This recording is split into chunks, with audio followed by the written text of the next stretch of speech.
Greetings all my fellow colleagues in America. Paul Haas, sports physiotherapist down under Melbourne, Australia.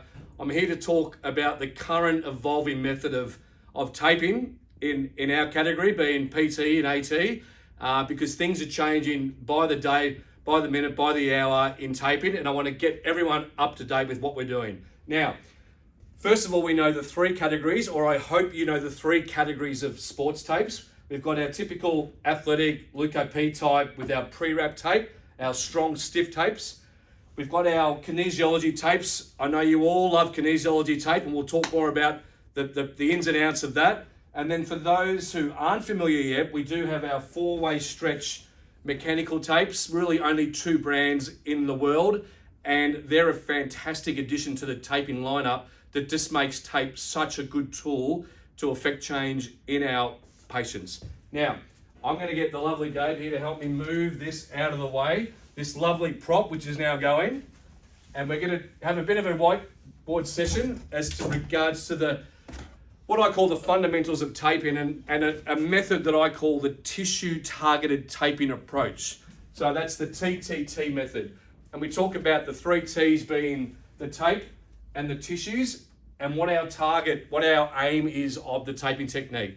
Let's quickly brief the three taping categories. We've got our rigid tapes. Now, the whole reason, and the tapes reflect tissues of the body. Think about the connective tissues that therapists work with. Think about muscle, bone, tendon, fascia, skin, the key connective tissues that we as clinicians can influence to help our patients. Our rigid tapes are rigid. They're stiff. They don't store any potential energy. They just get very tight. That's our first category of tape, and they are important to affect ligaments, and ligaments are stiff tissues, just like the tape, to help with stability. The second category is our kinesiology tape, designed for a stretch of 150 to 200%. That stretch mimics skin and fascia. So the tissue that this tape has been designed to work with are the skin and fascia and all the things that organ, being the biggest organ of the body, can affect and change again to help our patients. The third category of tape is newer, and it's unreal, I think, as a therapist, because it's like a bungee cord. It's viscoelastic.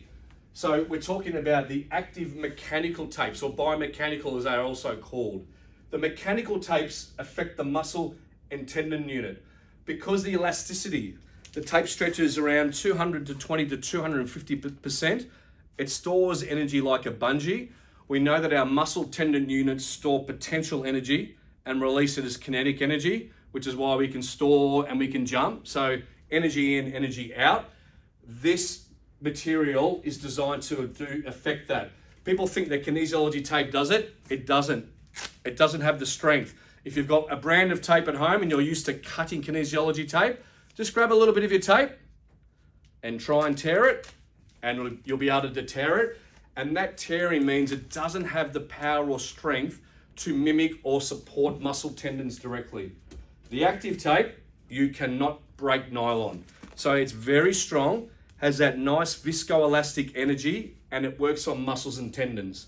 Now, if we look at the three categories, what's really important is to think about, well, what we do needs to have some scientific background once something new then works through the literature, so that there's some science around it so we can sort of tick the box and validate it. So we have the three categories. So let's look at athletic tape. We look at the target, or the aim being stability.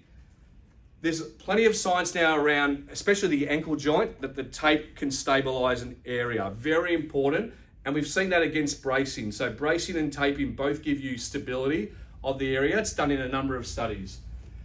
Kinesiology. Now, this is the one where, unfortunately, a lot of brands have grabbed this and said it can do everything. But we need to peel back the layers and look at the research. And if we look at a tick box situation here, what's the highest level of evidence that what the skin and fascia can do that the tape helps with?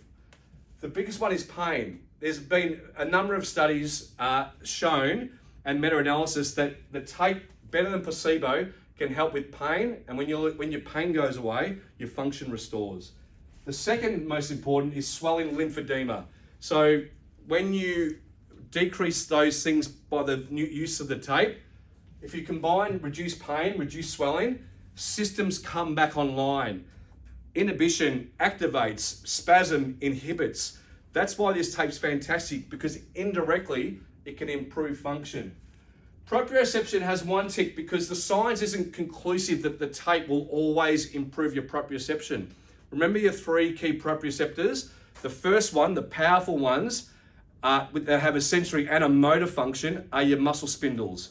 They are the most important ones. So when you close your eyes and you're balancing, those little spindles are firing. Then you have your joint proprioceptors, and finally your skin.